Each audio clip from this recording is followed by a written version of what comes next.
오늘도 이 새벽에 하나님을 예배하기 위해 나오신 모든 성도님들을 환영하고 축복합니다.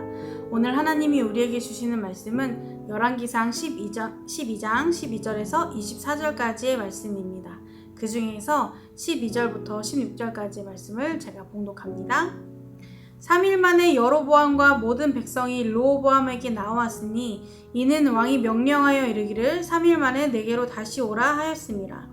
왕이 포악한 말로 백성에게 대답할세 노인의 자문을 버리고 어린 사람들의 자문을 따라 그들에게 말하여 이르되 내 아버지는 너희의 멍에를 무겁게 하였으나 나는 너희의 멍에를 더욱 무겁게 할지라. 내 아버지는 채찍으로 너희를 징계하였으나 나는 전갈 채찍으로 너희를 징치하리라 하니라. 왕이 이같이 백성의 말을 듣지 아니하였으니 이 일은 여호와께로 말미암아 난 것이라. 여호와께서 전에 실로 사람 아히야로 느밧의 아들 여로보암에게 하신 말씀을 이루게 하심이더라. 온 이스라엘이 자기들의 말을 왕이 듣지 아니함을 보고 왕에게 대답하여 이르되 우리가 다윗과 무슨 관계가 있느냐? 이새의 아들에게서 받을 유산이 없도다. 이스라엘아 너희 장막으로 돌아가라. 다윗이여 이제 너는 내 집이나 돌아보라 하고 이스라엘이 그 장막으로 돌아가니라. 운전을 하거나 길을 걷다 보면 우리 주변에서 흔히 볼 수 있는 것이 있습니다. 바로 표지판입니다. 이 표지판은 우리가 가야 할 길을 안내해 주기도 하고 또 우리가 주의해야 할 것에 대해서도 안내를 해줍니다. 특히 고속도로나 사고가 많이 나는 구간, 주의를 기울여서 가야 하는 길엔 사고를 방지하기 위한 표지판을 많이 볼 수 있습니다. 우리는 그 표지판으로 인해 앞으로 길이 어떻게 되는지, 어떤 부분에서 신경을 쓰고 주의를 해야 하는지 도움을 받게 됩니다. 그리고 그 표지판의 안내대로 주위에서 가다 보면 무사히 목적지에 도착을 할 수 있습니다. 그러나 주의를 기울이지 않고 경고를 무시한 채 표지판을 대충 보거나 그냥 넘겨버리면 사고 날 확률이 높아지게 됩니다. 그래서 우리는 앞서 사고가 나지 않게 도움을 주는 표지판을 잘 살피며 다녀야 합니다. 이 표지판은 위험을 각인시켜주는 경고이기도 하지만 우리의 삶을 지켜주는 중요한 역할을 하기 때문입니다. 그런데 이 표지판 말고도 우리 삶에는 수많은 경고가 울리고 있습니다. 우리의 건강도 그렇고 가정도 그렇고 직장도 그렇고 관계도 그렇고 삶의 모든 부분에서 어떤 일이 일어나기 전에 늘 신호를 보내고 경고가 울립니다. 그 경고를 통해 우리에게 주의를 하라고 조심하라고 메시지를 보내고 있는 것입니다. 그런데 이 경고의 메시지를 무시하면 우리는 생각보다 큰 시련을 맞이하게 됩니다. 오늘 본문 말씀도 경고를 무시한 결과에 대해서 말씀하고 있습니다. 르호보암은 솔로몬의 아들로 솔로몬에 이어서 왕이 된 사람입니다.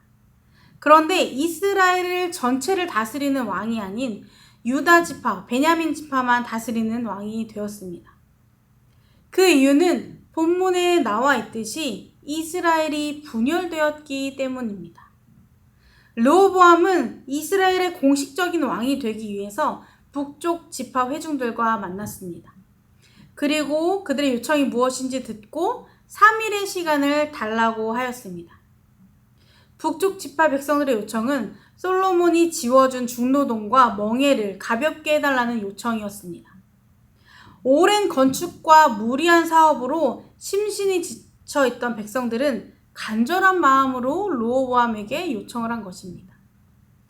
르호보암은 그들의 요청을 듣고 나라의 원로들과 상의를 하였습니다. 원로들은 그들의 요청을 들어주고 좋은 말로 대답해주면 그들은 기꺼이 백성이 될 것이라고 조언을 해주었습니다. 그러나 르호보암은 원로들의 지혜로운 조언을 무시하고 자신과 함께 자란 젊은 신하들과 논의를 다시 하였습니다. 그리고 논의한 결과가 오늘 본문 말씀에 언급되고 있습니다. 르호보암은 백성들의 요청과 원로들의 충고를 무시하고 젊은 신하들의 말에 따라 백성들에게 이렇게 말하고 있습니다. 14절 말씀에 내 아버지는 너희의 멍에를 무겁게 하였으나 나는 너희의 멍에를 더욱 무겁게 할지라. 내 아버지는 채찍으로 너희를 징계하였으나 나는 전갈 채찍으로 너희를 칭치하리라 라고 말씀하고 있는 것입니다. 자신의 아버지보다 훨씬 더 독하게 백성들을 대하겠다고 말하고 있는 것입니다. 그런데 이 르호보암의 마음은 사실 하나님의 뜻이었습니다. 15절 말씀을 보면 왕이 이같이 백성의 말을 듣지 아니하였으니 이 일은 여호와께로 말미암아 난 것이라. 여호와께서 전에 실로 사람 아히야로 느밧의 아들 여로보암에게 하신 말씀을 이루게 하심이더라 라고 말씀하고 있습니다. 결론은 르호보암이 그렇게 결정한 이 모든 것이 하나님의 뜻이고 계획이었다는 것입니다. 하나님은 르호보암이 왕으로 세워지기에 앞서 여로보암을 찾아가셨습니다. 그리고 그에게 이스라엘의 지파 중 10개의 지파를 여로보암이 다스리도록 그에게 주시겠다고 말씀하셨습니다. 왜 하나님은 왕의 아들 르호보암이 아닌 여로보암에게 찾아가 그렇게 말씀하셨을까요? 이것에 대한 이유는 더 거슬러 올라가 열왕기상 9장을 보면 알 수 있습니다. 하나님은 성전 건축을 마친 솔로몬에게 나타나셔서 그에게 약속의 말씀과 경고의 말씀을 남기셨습니다. 9장 4절에서 9절까지의 말씀인데요. 이 내용을 요약하면 이렇습니다. 먼저는 솔로몬이 다윗처럼 마음을 온전하게 하고 바르게 하여 하나님 앞에서 행하고 하나님이 명령하신 대로 온갖 일에 순종하여 하나님의 법도와 율례를 지키면 다윗에게 약속한 대로 너의 이스라엘 왕위를 영원히 견고하게 하시겠다고 말씀하셨습니다.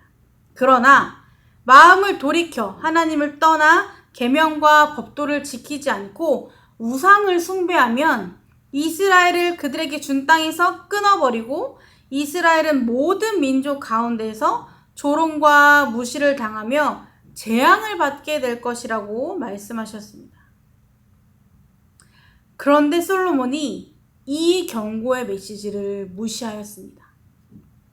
하나님이 직접 그에게 우상 숭배에 대한 경고의 메시지를 말씀하셨음에도 불구하고 그는 이 말씀을 무시하였고 그 결과 그의 우상 숭배 때문에 이스라엘이 이런 결과를 맞이하게 되는 것입니다. 여로보암이 북이스라엘의 왕이 된 것도 르호보암이 원로들의 충고를 무시하고 백성들에게 완악한 태도를 보인 것도 모두 다 이것 때문인 것입니다.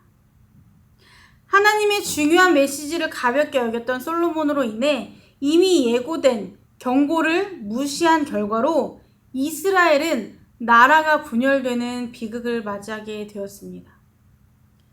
경고를 무시한 한 사람의 무지함과 어리석음이 큰 파장을 일으켰고 그 영향이 그 아들에게까지 흘러서 이스라엘에 회복할 수 없는 큰 상처를 남긴 것입니다.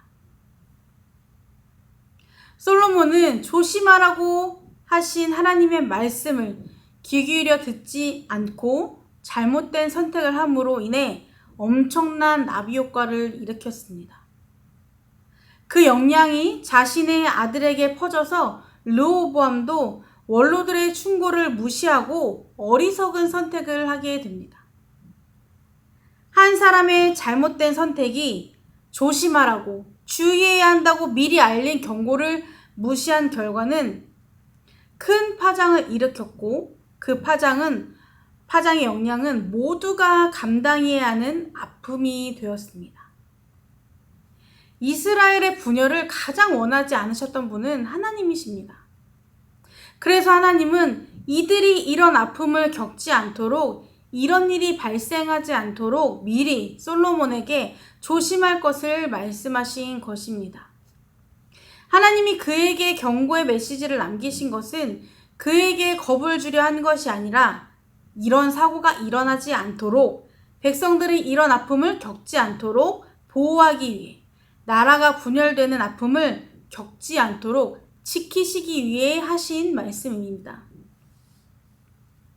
르호보암도 마찬가지입니다.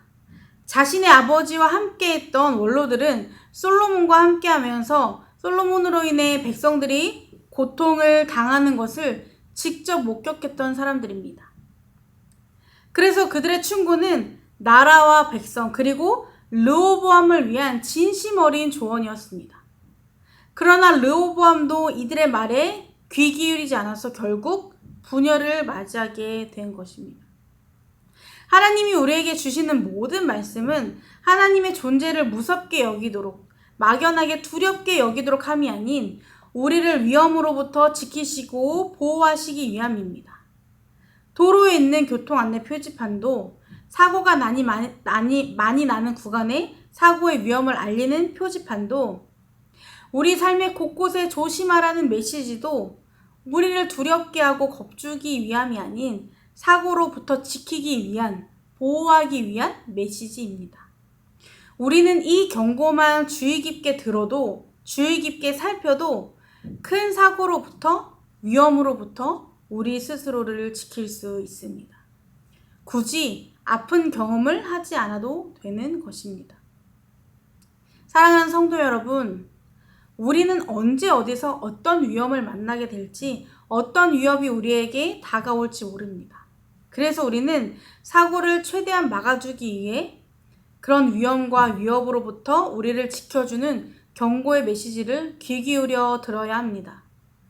그리고 우리가 가장 귀 기울여 들어야 할 경고의 메시지는 바로 하나님으로부터 오는 말씀입니다. 언제나 가장 좋은 길로, 가장 안전한 길로 우리의 삶을 인도하시는 주님의 말씀에 겸손함으로 나아가시기 바랍니다. 우리를 향한 주님의 메시지는 땅에 버릴 것이 하나도 없고 모든 것이 우리를 살리는 말씀, 축복의 말씀, 은혜의 말씀임을 기억하시기 바랍니다. 말씀의 경고는 우리에게 위협을 주는 것이 아닌 우리를 살리는 메시지입니다. 우리는 이 말씀만 잘 듣고 따르면 하나님이 우리에게 약속하신 것을 누리며 주님 안에서 평안한 삶을 살 수 있을 것입니다. 매일의 삶 속에서 우리를 향한 주님의 음성에 귀 기울여서 그 말씀에 따라 순종하며 말씀을 통해 주시는 은혜와 평안을 누리는 성도님들의 삶이 되기를 주님의 이름으로 축복합니다. 기도하시겠습니다. 사랑의 주님, 그 신실하신 사랑으로 우리를 지키시고 보호하여 주시는 은혜에 감사를 드립니다. 오늘도 우리의 삶을 안전하게 인도하시는 주님을 따라가는 하루가 되길 소망합니다. 매일 주시는 말씀을 통해 하나님의 말씀은 우리를 살리는 말씀이고 우리를 지키고 보호하는 말씀이라는 것을 늘 잊지 않게 하여 주시옵소서. 다양한 삶의 모습 속에서 주님의 말씀과 뜻을 분별할 수 있는 지혜를 더하여 주시고 곳곳에서 우리를 지키시는 주님의 음성에 귀 기울이는 우리가 되게 하여 주옵소서. 예수님의 이름으로 기도드립니다. 아멘. 이 시간 두 가지 기도 제목을 놓고 함께 기도하겠습니다. 첫 번째로 언제 어디서나 우리에게 말씀하시는 주님의 음성에 귀 기울이며 겸손하게 주님의 인도하심을 따라가는 삶이 되도록, 두 번째로 교만함과 경솔함을 버리고 우리를 지키시는 주님의 손을 꼭 잡고 나아가는 삶이 되도록 이 시간 함께 기도하시겠습니다.